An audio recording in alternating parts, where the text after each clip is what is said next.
Tatiana Daligo, Guylaine recevra Séverine sur ce plateau.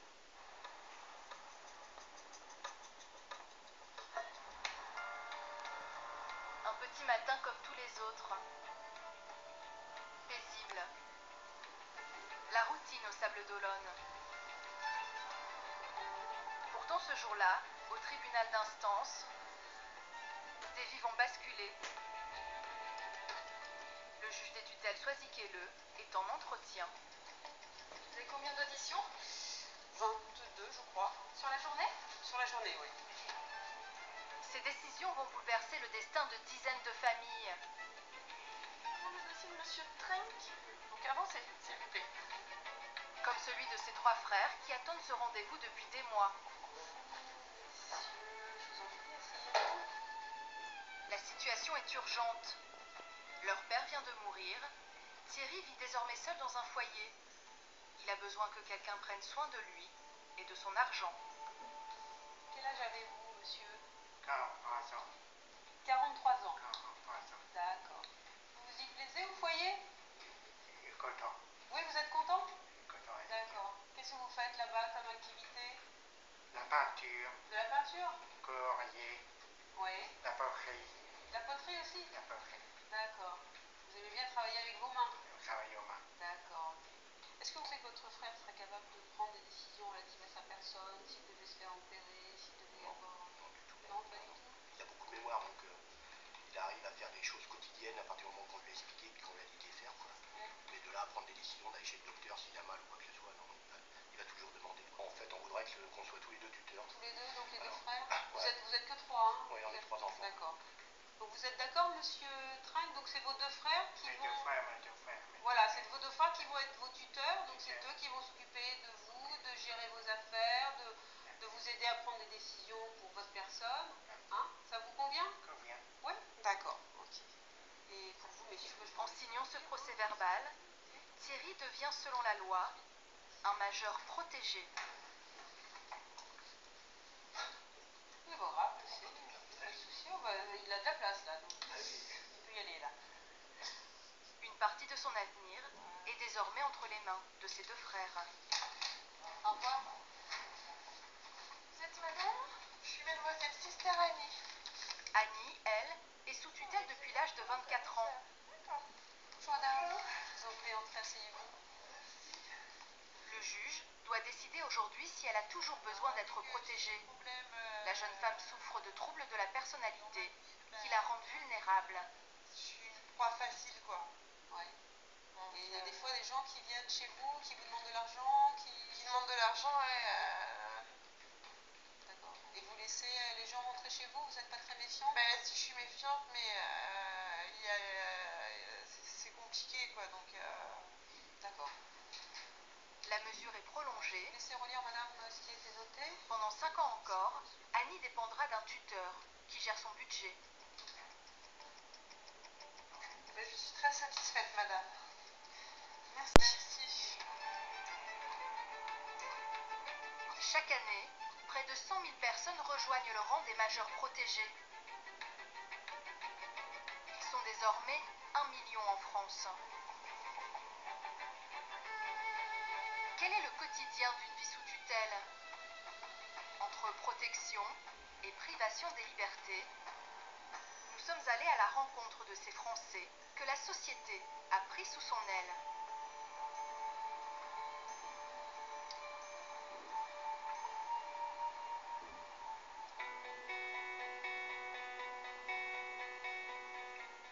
Seul un juge a le pouvoir de placer une personne sous tutelle. Il a l'obligation de l'entendre avant de prendre une décision.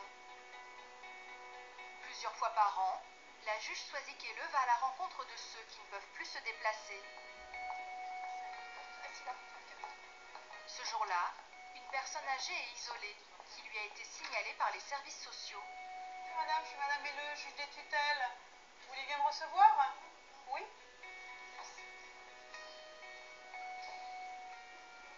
Madeleine a 82 ans. Elle vit seule chez elle et a beaucoup de mal à s'exprimer. La vieille dame est loin d'être dans le besoin. Elle le fait parce que vous êtes d'accord pour qu'elle le fasse, mais vous avez du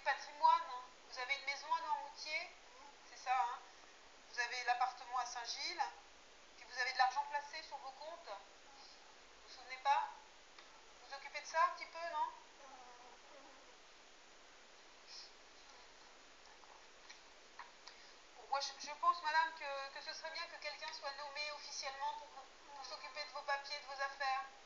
Non, vous n'êtes pas d'accord? Votre argent, vous avez le droit de le donner à qui vous voulez. Oui, mais c'est pas la question. Justement, pour que vous puissiez le donner à qui vous voulez, il faut qu'il y ait quelqu'un qui vous aide dans ces démarches-là. Mais ça, vous ne le comprenez pas.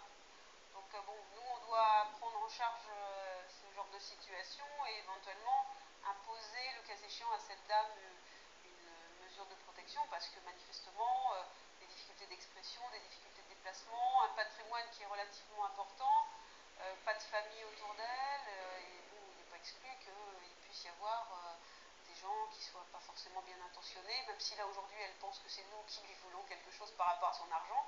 En l'occurrence, c'est plutôt des gens qui pourraient autour d'elle profiter de sa faiblesse. Au revoir madame. Malgré l'opposition de Madeleine, la juge peut imposer sa décision. Elle va nommer un tuteur qui prendra la main sur les comptes en banque de la vieille dame. Une décision lourde de conséquences.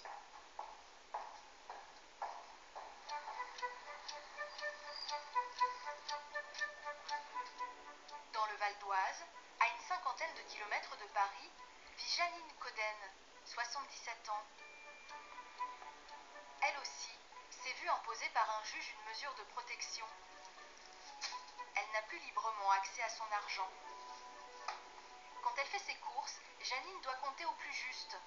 Sa curatrice ne lui accorde que 100 € par semaine pour assurer le quotidien.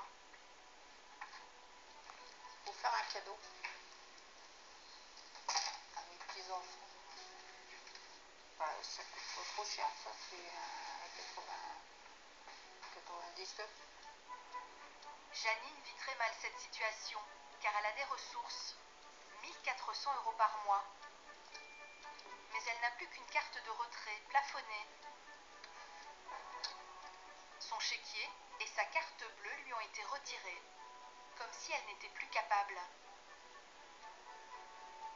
Je vois tout le monde avec leur carte bleue ou leur chéquier. Ah. Je suis pas si dingue que ça pour... Avant, vous vous servez de votre carte bleue, vous aviez... Vous en avez marre, vous, de tout ça? Oui, j'en ai marre. Voilà. Je suis plus bonne à rien. C'est comme ça que vous le ressentez? Oui, je le ressens comme ça. Janine a toujours été autonome et n'a jamais eu un seul découvert à la banque. Elle doit désormais obtenir l'autorisation pour chaque dépense, même pour une simple machine à laver. Elle est vieille, ma machine à laver. Elle a au moins un fou. Je sais pas combien d'années qu'elle a. C'est quoi le problème alors? C'est qu'elle se déplace chez moi jusqu'à là. Et elle fait un bruit du tonnerre. On l'entend de la rue. Et alors vous avez demandé à votre curatrice de l'argent pour racheter cette Ah, bah j'ai déjà demandé, mais c'est pas la peine que j'y devant. Elle m'en donnera pas. Et pourquoi elle vous en donne pas? Bah, elle a décidé ça. C'est comme ça. Mais vous lui aviez dit que vous aviez besoin d'une nouvelle machine? Ah bah oui, plusieurs fois. Ciao, c'est Nous sommes curateur, allés je te demander jure, des ce tuteur. explications à la curatrice de Janine. Elle dirige un cabinet indépendant et suit une centaine de protégés. Selon Sophie Montier-Croulard, Janine se serait braquée contre cette mesure de protection. La communication est devenue difficile. Ou elle me dit voilà, j'ai vu une machine à laver, ça coûte tant, on lui déplafonne le compte carte, elle retient l'argent. Ou elle me dit je l'ai vu dans tel magasin, on lui passe la commande. Honnêtement, on est super flexible. Donc. Elle vous a fait aucune demande de machine à laver? Absolument aucune demande de machine à laver. Vous n'êtes pas au courant? Mais je sais qu'au dernier rendez-vous, justement, on a discuté de son budget, elle ne me demandait pas de lui donner plus. Donc voilà, c'est difficile aussi hein, de savoir ce qu'ils veulent pas. Bon, après, on n'est pas infaillible, hein. Ça m'arrive de me tromper. Salut Dodo, ça va? Véronique, la fille de Janine, n'a pas été prévenue que sa mère allait être mise sous protection. Une assistante sociale, un hôpital ou un proche peuvent saisir le juge des tutelles sans même en informer la personne concernée. Toutes les deux supposent qu'un médecin a dû le faire. Janine est dépressive depuis la mort de son époux. Un jour en tout cas, elles ont reçu cette lettre. Chut. Eh, commence pas toi, hein. Jugement en fait, comme quoi ma mère était mise sous curatelle renforcée et on a été totalement surpris en fait de ce fait-là. Vous recevez une lettre sans être prévenu, quoi. Voilà, tout à fait. C'est un peu choquant de voir ça, quoi, parce que c'est vrai que je pensais pas que ma mère Quoi? avait besoin de ça, quoi. Parce qu'elle vivait toute seule, elle gérait toute seule. Quoi? Aucun problème, quoi. Une curatelle renforcée est un peu plus souple que la tutelle. Janine est associée aux décisions concernant son budget, mais elle ne peut pas acheter à sa guise. Moi j'estime que ma mère a le droit de dépenser son argent comme elle veut, même si elle dilapide sa fortune, à la limite il n'y a personne qui a le droit de lui en tenir rigueur, c'est son argent elle l'a gagné, mon père l'a gagné, et c'est... Voilà. Janine n'a pas eu le réflexe de faire appel de la décision dans les 15 jours, comme la loi le permet. Pour retrouver sa liberté, elle se fait donc aider par une avocate. Son psychiatre lui a même fait un certificat. Montrez-moi si vous voulez bien L'attestation du médecin.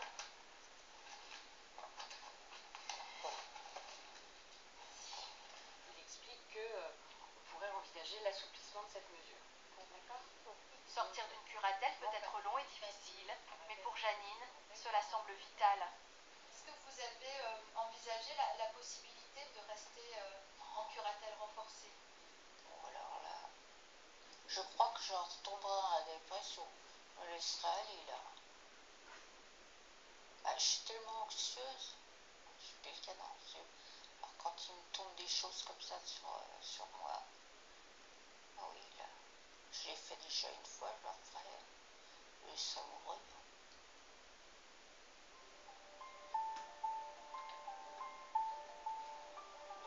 Quelle est exactement la mission d'un tuteur?